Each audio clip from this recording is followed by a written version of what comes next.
L'annonce de l'emploi n'était pas du tout offensante. Heureusement, j'avais pris une capture d'écran avant qu'elle ne soit manifestement supprimée. Agent de sécurité, sécuritaire. Présentation du poste. Nous recherchons un agent de sécurité fiable et professionnel pour rejoindre notre équipe en pleine expansion. Votre rôle est d'assurer la sécurité et le bien-être de nos invités, notre personnel et nos biens, tout en maintenant une atmosphère accueillante et respectueuse pour tous nos clients. Tâches. Surveiller l'entrée, vérifier les pièces d'identité et les billets, maintenir une ambiance calme, suivre les procédures de sécurité et de sûreté de l'entreprise à tout moment. Exigence. Une expérience préalable en sécurité ou dans l'application de la loi est préférable. Excellentes compétences en communication et en résolution de conflits. Capacité à rester debout pendant de longues périodes et à rester vigilant. Doit avoir au moins 21 ans. Disponibilité pour travailler de nuit. Type de poste, temps partiel. Rémunération, 25 € de l'heure. Heures attendues, 12 à 20 par semaine, shift de 5 heures. Lieu de travail, en personne. Je correspondais facilement à toutes les exigences. Pour être honnête, n'importe qui ayant déjà travaillé comme agent de sécurité aurait pu le faire. Mais la rémunération était correcte, et le bar où j'avais travaillé pendant une année venait de fermer. J'avais donc besoin d'un autre emploi. J'ai envoyé un email et reçu une réponse en moins d'une demi-heure. Il demandait si je pouvais commencer ce soir-là, à quoi j'ai répondu bien sûr, heureux de pouvoir m'installer dans le rythme des choses le plus rapidement possible. Je détestais mon moi en service clientèle, mais c'était une nécessité pour obtenir des emplois, faire semblant d'être une personne parfaite alors que personne ne l'est vraiment. La réponse suivante m'a quelque peu surpris, et un tout petit signal d'alerte s'est activé au fond de mon cerveau, comme une petite synapse qui disait « Eh, c'est un peu étrange ». Le message disait ceci, « Cher Monsieur Dupont, nous sommes ravis d'apprendre que vous avez saisi l'occasion de rejoindre notre équipe passionnante. Vous commencerez ce soir à 23 h au lieu dit l'entrée porte A. S'y joint toutes les informations dont vous aurez besoin. Guide point de l'entrée sur sécurité, PDF, ainsi qu'un accord de non-divulgation à signer. Accord de confidentialité 2025. PDF. Cet accord est simplement utilisé pour protéger les identités de nos clients que vous rencontrerez à l'entrée. Merci de signer l'accord avant votre service, sinon nous ne pourrons pas poursuivre le processus de recrutement. La rémunération sera versée toutes les 2 semaines par virement bancaire. Si vous ne l'avez pas encore fait, envoyez vos informations de paiement avec l'accord signé. Si vous avez des questions pendant votre service, référez-vous au guide, mais nous recommandons fortement de le lire au préalable pour vous acclimater à votre poste. Cordialement, prénom-nom. Évidemment, leur vrai nom était là, mais je ne vais pas le divulguer. L'accord, ou le NDA, n'était pas un concept que je connaissais vraiment. Cela m'inquiétait un peu au départ, mais en le lisant, le tout semblait assez simple. Il disait essentiellement que je ne pouvais pas divulguer le nom de l'entreprise pour laquelle je travaillais, l'emplacement de mon emploi et surtout pas les noms des clients. Sinon, j'étais libre de dire ce que je voulais. Si vous vous inquiétez que je viole cet accord, je ne le ferai pas. Je n'utiliserai pas les noms des clients et les autres informations que je ne suis pas supposé partager étaient clairement écrites. Donc, il est assez facile de ne pas les mentionner ici. Malgré toute cette bizarrerie, je décidai de tenter ma chance. Si c'était horrible, je pouvais simplement partir ou ne pas accepter d'autres shifts. J'ai lu le guide sur le train en route. Ce n'était pas vraiment un livre, plutôt un petit livret. Tout ce qu'il avait à dire, c'était 4 choses. Le code de la boîte à clés est ZIL 234. Retournez la clé dans la boîte après votre shift. Lorsque vous rencontrerez le client, soyez courtois dans votre posture. Ne parlez pas au client sous aucun prétexte. Déverrouillez l'entrée avec la clé. Une fois le client à l'intérieur, fermez la porte et verrouillez-la. Ne déverrouillez pas la porte sous aucun prétexte pendant que le client est à l'intérieur. Nos clients s'attendent à une expérience très spécifique à l'entrée. Donc, il est impératif pour notre promesse client que la porte reste verrouillée jusqu'à l'arrivée du prochain client. Ma première pensée fut « D'accord, c'est un club privé. Ce n'était pas vraiment mon domaine, mais un agent de sécurité est un agent de sécurité. S'il ne voulait pas que j'ouvre la porte, je ne l'ouvrirais pas. Mais je me demandais quand même pourquoi je voudrais l'ouvrir. Je supposais aussi qu'il y aurait une autre sortie quelque part, dans un sens et hors de l'autre. Pas totalement impossible. Il m'a fallu environ 25 minutes pour marcher jusqu'à l'endroit depuis la station. Je ne dévoilerai rien qui pourrait trahir sa localisation, mais je peux vous décrire le lieu. Principalement parce qu'il ressemblait à 1 million d'autres endroits comme celui-ci. Un entrepôt sans caractère qui semblait inoccupé. La porte A semblait être la seule entrée. Elle était faite de métal solide et épais, peinte en jaune, bien que la peinture s'écaillait autour de la poignée après des années d'utilisation. Une lampe était fixée au-dessus de la porte, projetant une douce lumière jaune-blanc autour d'elle.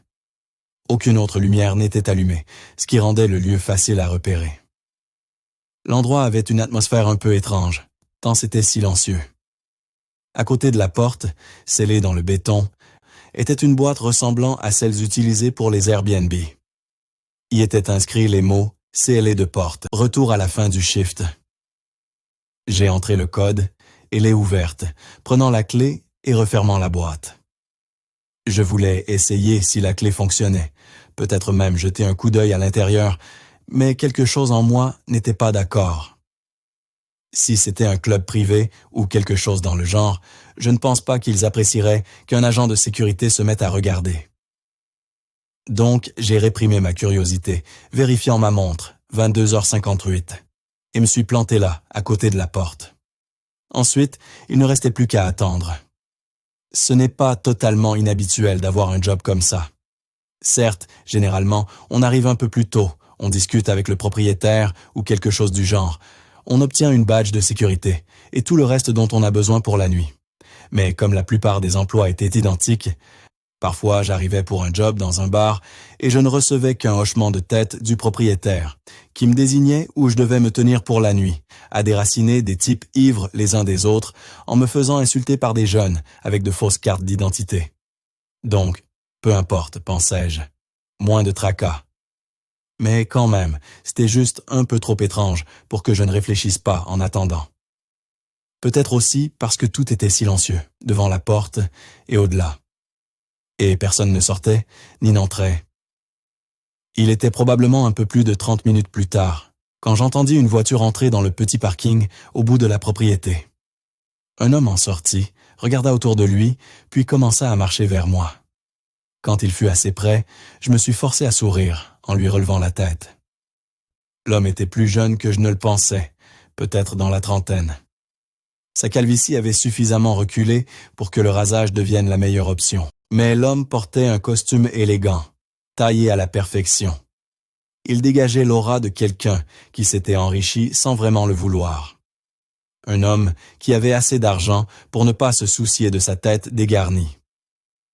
Ou peut-être que je m'ennuyais tellement que j'étais en train d'imaginer ma propre histoire pour lui.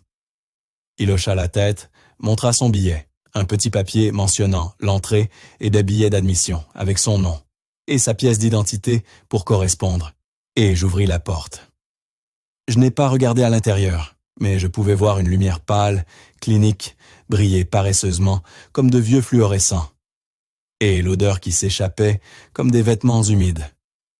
Sale et à peine moisi. L'homme sourit et regarda à l'intérieur, le sourire s'étirant d'une oreille à l'autre. Il attendit un instant, apparemment en train d'ingérer tout ça, bien que je ne puisse pas imaginer ce qui pouvait sentir cela et être si intéressant. Puis il se tourna vers moi, comme s'il essayait de me pousser dans sa folie. Il hocha la tête, puis entra lentement, toujours souriant.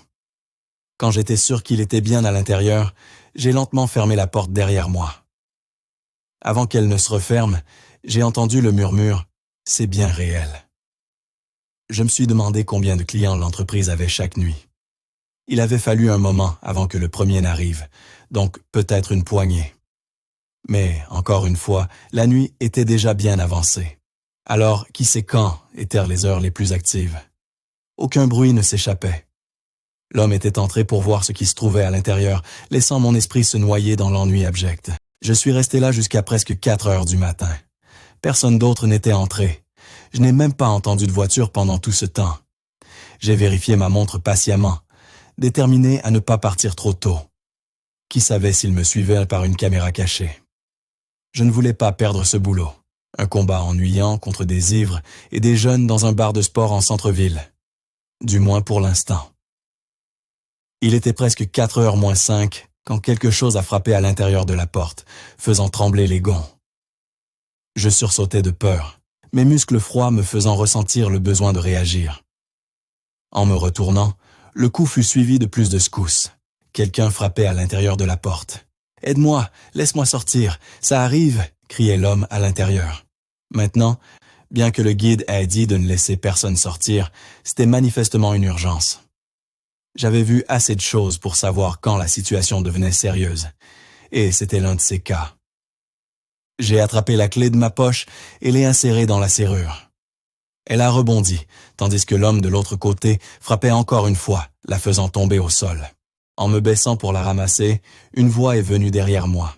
« Je ne ferais pas ça si j'étais toi. » Une femme portant un large sweat à capuche et un jean se tenait juste en dehors de la lumière, couverte par l'obscurité. « Il a besoin d'aide ?» dis-je, ma voix rauque après des heures de silence.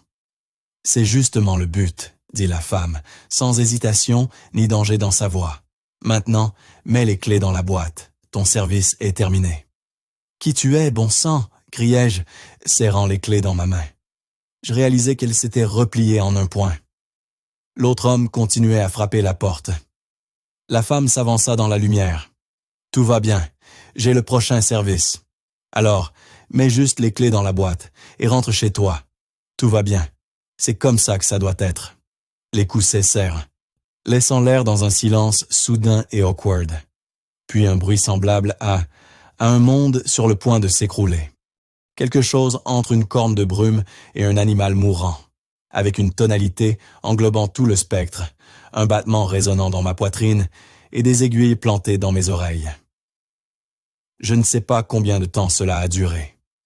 Peut-être quelques secondes, bien que cela ait semblé plus long. Puis cela s'arrêta, et le silence ne fut plus awkward, mais bienvenu. « Je m'appelle Jenna », dit-elle, toujours impassible, comme si elle n'avait entendu aucun bruit. « Je suppose que ta prochaine question sera « Qu'est-ce que c'était ?» J'ai expiré, comme si je retenais ma respiration depuis un moment, essayant de retrouver mon équilibre. Tout me faisait légèrement mal, comme si j'avais eu une crampe universelle, de ma tête à mes orteils. « Alors qu'est-ce que c'était ?» demandai-je. Jenna haussait les épaules. « Je ne sais pas, ce n'est pas mon travail de savoir. Mais j'aurais dû commencer mon shift il y a 5 minutes, alors on va s'en occuper. » Jenna semblait normale, pour toutes les apparences, comme n'importe quel autre collègue que j'avais eu.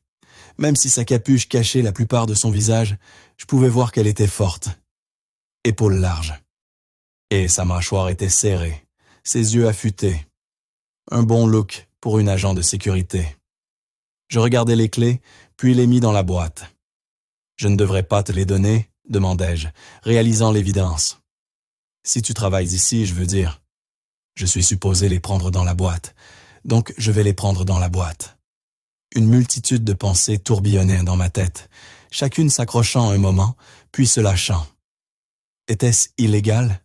Ou du moins, contraire à l'éthique? Qu'est-ce qu'il y avait derrière la porte? Et qui contrôlait tout cela? Pourquoi? Première fois? Demanda-t-elle, me surprenant. Ouais. Tu t'y feras. Fais juste ce que tu es censé faire, puis rentre chez toi. Le conseil semblait sincère, et Jenna ne semblait pas être le type de personne dérangée. Est-ce que ça va être comme ça toutes les nuits? Elle haussait les épaules. Parfois, mais c'est le travail. Elle prit sa place près de la porte et vérifia sa montre. Tu devrais vraiment rentrer. D'accord, dis-je, ne sachant pas quoi dire d'autre. Qu'est-ce qui était même sûr à dire? À plus tard. Elle fit un bruit comme un jirempaash. Je m'endormis dans le train. J'avais fait un cauchemar sur être poursuivi par quelque chose de long et filiforme, mais pas tout à fait comme une araignée. Quelque chose de moins animal, mais pas humain non plus. Quand je me réveillai, J'étais allé 2 arrêts plus loin que je ne l'aurais dû. Alors, je dus prendre un autre train pour rentrer chez moi. Le lendemain, je me réveillais avec un email. Le titre était « Calendrier des shifts ». Il décrivait quel jour de la semaine je travaillerais pendant le mois suivant.